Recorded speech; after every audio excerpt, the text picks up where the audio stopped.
Hey y'all, how's it going? It's Mia, and it is finally time to talk about the Westworld Season 4 premiere. Now, if you are new to this channel, just joining us in this discussion, I usually typically find TV shows I like, and I basically just do a review discussion of them every week, kind of like a podcast. So, I had a great reception to some of my the trailer reviews I did for Westworld Season 4, so I was like, you know what? I may as well just go ahead and review the whole series week by week. So I look forward to discussing these with you. And guys, just let me know right away, what did you think about the season premiere of Westworld Season 4?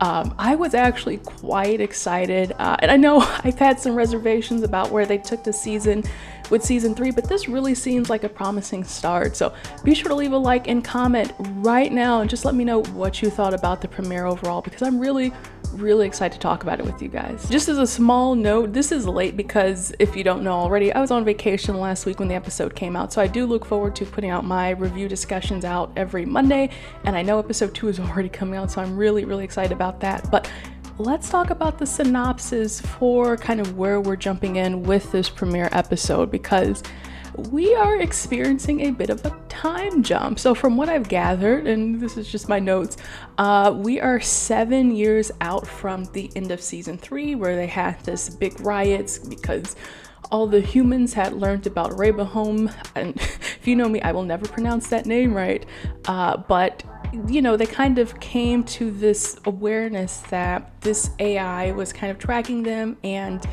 making them essentially like hosts. They were on their own loops. They were, you know, kind of not in control of their life. They had no autonomy, kind of like a host. But what we realize is that after this time jump, you know, when we pick up with season 4, that whatever happened during those riots, you know, the world is in chaos. Apparently all the machines are terminated, or at least that's according to Caleb's colleague who he was working with, and you know, he's like, at least we get these jobs now, or else previously it would have been robots. So we see that, I guess, humans came to the conclusion at the uprising that, you know, humans are the top of the food chain, and I don't know, and you know, robots are destroyed. Now, I did have a little bit of something that stuck out to me, because they had mentioned this in the recap from season 3, where the riots are beginning to happen, and Maeve is like, this is the new world, you can be whoever the frick you want to be. And I was like, oh, that's an interesting concept. Like, oh, what is this new world going to create?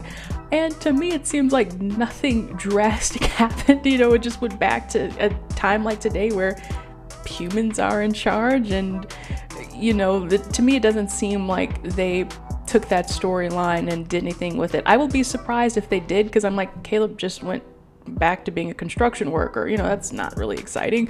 But if they do end up taking that phrase and doing something kind of spectacular with this new timeline, I'd be interested to see where they go with it. But kind of as we see leading into this storyline with Maeve and Caleb, we know that even though the riots are over and the robots were destroyed, it's not quite over yet. This whole thing isn't over yet. And my question was, okay, so what is, you know, this whole thing, you know, that Caleb fought for, that Maeve fought for? So what are we kind of uncracking or unraveling as we go into season 4? And I guess that is this whole relationship between humans and hosts. Like, there's something kind of festering underneath the surface here that we don't know about. And I think we should start diving in more with Maeve's character, because she kind of is the key, at least to me, to this whole storyline, or at least as far as being a protagonist. So we know for the 7 years, Maeve has been kind of living off the grid, kind of on the run, just living low, and all of a sudden we find out that she's being hunted by William / the Man in Black, but we don't necessarily know why she's being hunted. So I'm like, on a general level, I assume, you know, if there is an eradication of hosts, then simply, you know, she cannot exist because she's a host. But I mean, of course, there has to be something deeper to that, more realistically, and I think, at least to me, it sounds like with Maeve being alive, as well as Caleb, you know, they potentially could destroy whatever the Man in Black / William is plotting. So then that leads into the other question, which is, what is the Man in Black's plan? And so we kind of know from last season that Charlotte aka Dolores, you know, this other copy of Dolores, so I just call her Evil Charlotte, Evil Hale. She has created a host version of William, the Man in Black, and it looks like he killed his human self. We don't know if the human William is still alive, but for right now I'm just gonna assume that they want us to believe that human William is dead and host William is doing all these things.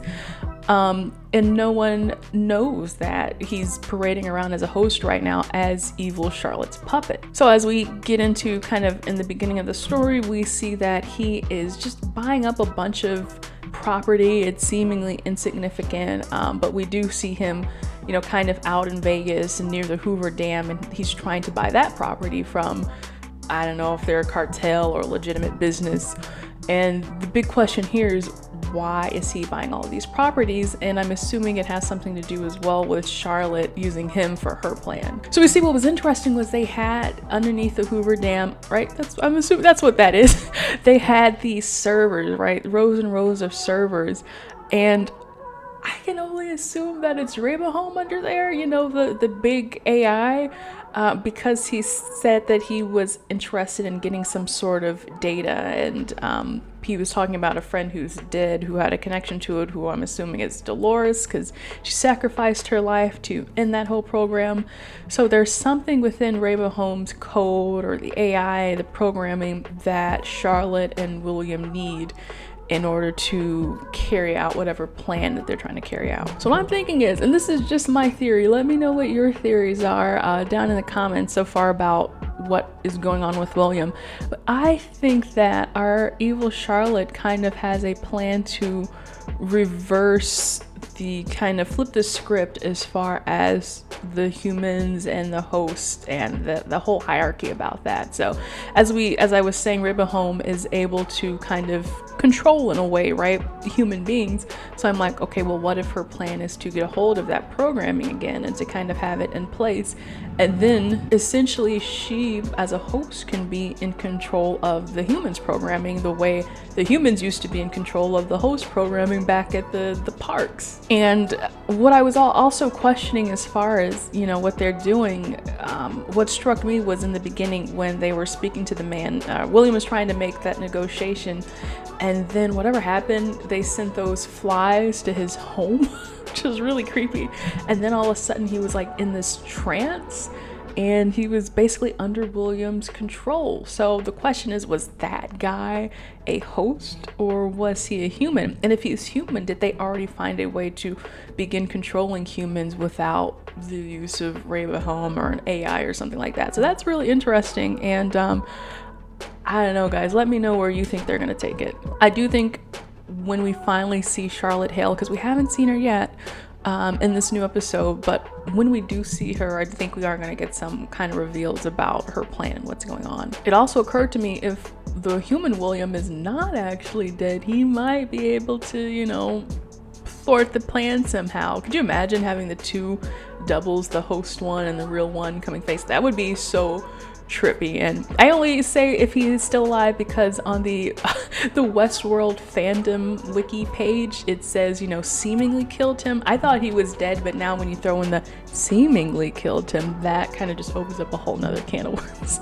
Alright, so that is just one half of this mega episode. And the other thing that I want to talk about was Dolores, because something is up with her, and I have to say that this is probably the storyline that I'm most interested in right now, just because it is so trippy. So Dolores is like on a completely different axis, you know, from who she was when we first seen this. So she is out living in New York. She's got brown hair. She goes by the name Christina, and probably one of the most interesting things is that she works for a video game company. I think it's like Olympic Entertainment, but she writes stories for NPCs. So she's not creating the main characters of these, she's creating the background characters. And so it's like, something has to be up, right? It really is like Black Mirror kind of, because everything is not what it seems. And especially for Dolores, right? Seeing things and then not seeing things. And, clearly something is up with the job that she has, because, like I said, she's writing these stories for these NPCs. But apparently it's affecting the other people who are out there, right? She's getting these calls from this guy named Peter, and he's talking about how the story that she's written is messing up his life, and he was surprised to find that she's real. And it's kind of like Stranger Than Fiction, the author was writing a story and then come to find out that it is actually dictating someone's life in real life. And so whatever's going on, this NPC has become aware that his story is being written by someone else. And so it's kind of reminding me of take a host like Dolores, who woke up one day and realized that her life as she knew it was kind of a sham. It was being written by someone behind the scenes at the park. So the big question now is kind of like, okay, what is going on with this job and with this reality as to where this NPC has become aware of Dolores? And I do have a theory. So my biggest, theory right now, my biggest guess is that Dolores is not actually in the physical real world, right? As far as I'm concerned, she's still up in that big cloud in the sky, uploaded her consciousness, and so she doesn't have a physical body. She's just simply existing in this digital realm. And it kind of reminds me of, this is a spoiler for Black Mirror, but the episode San Junipero, right, where you've got this big digital heaven. And I think that will also explain why we see Teddy, because we knew that he died and he moved to the great beyond. And so it's kind of like, otherwise it would be kind of suspicious that both Dolores and Teddy have been brought back physically. And then I believe as well, just kind of the fact that at least right now they haven't crossed paths with Maeve or Caleb. And I know it's early on in the series, so we don't necessarily know, but I do, if they do cross paths with Maeve and Caleb, or potentially Charlotte, Man in Black, then I will be like, okay, they're not in the Matrix. But as far as I'm concerned, this is taking place in kind of like a separate digital reality, and this is all kind of in Dolores's head or in her simulation. And then it's like, okay, well, now I have to explain Peter and the NPCs and what's going on. And the only thing that I can think of is perhaps that this is, Dolores creating a simulation for herself based on her lived experience, right? Based on being in the parks and being in Delos. So it's kind of like when you have a dream, you go to Disneyland for the day and then you go to sleep and you have a dream that you're kind of in Disneyland, but some things are off. So, she's creating this within her own mind, within her own simulation. Or the simulation that they're in, this digital matrix, actually calls for Dolores's expertise to create NPCs. This is so convoluted. Just to make the cloud an exciting world for her to live in, right? She kind of talks about needing these background people in order to fill in the world, in order to make the world more rich. There's a guy walking outside right now on the street. He might not be real. He might just have been filled in by the simulation.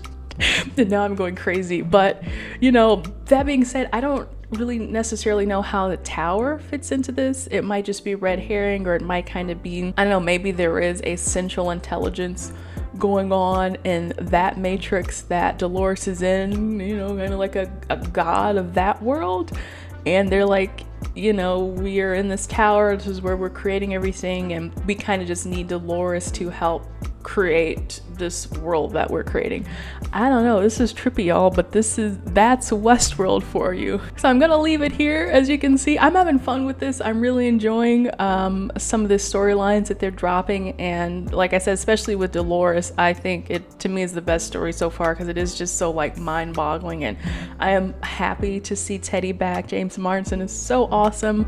So I can't wait to see what happens with that. I hope they have a nice, sweet little reunion together. But let me know again what you thought about all of this in the comments. I'll be back very soon to talk about episode 2. So be sure to leave a like and subscribe so you are up to date when my reviews come out. And I think you should check out, in the meantime, my Obi-Wan Kenobi series review. That is completely finally out, so I've reviewed all 6 episodes.